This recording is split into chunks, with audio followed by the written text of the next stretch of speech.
Well, for me, automating chemistry is exciting because we can tackle larger questions, not only do science faster, but tackle bigger questions in areas such as energy and sustainable growth, which we perhaps couldn't tackle without these tools. Perhaps the strongest approach to chemistry automation is to combine robotics with computational methods, so we can both predict behavior in materials and then carry out experiments in the laboratory in a coupled way. I think the Basel region really punches above its weight in this area in terms of high-tech industry, robotics, and especially automated chemistry, which is, I would say, world-leading. So automation of chemistry R&D is and will be a tremendous catalyst for a better and more efficient economy and society. Automation in general is the main contributor of social wealth. From the first steam machine up to automation of research and development, that changed the world.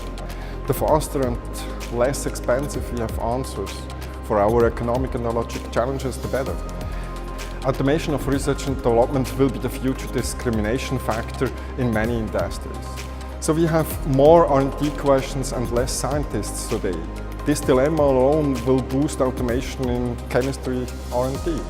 Furthermore, the R&D automation market itself is a tremendous opportunity for Switzerland and the Basel area in particular. As it stands right now, it's a very useful tool to help us explore and gain much more knowledge about our chemical reactions and chemical processes.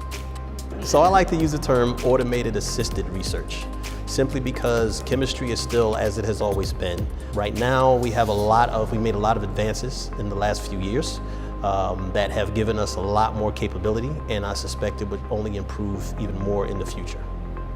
Key message of today is all about balance. It's all about making sure that you have the right people, you have the right equipment, you have the right mindset in order to build a very efficient high-throughput experimentation process. So the Basel region has always been seen as a technology center. It's always been known for delivering new innovation and high technical products.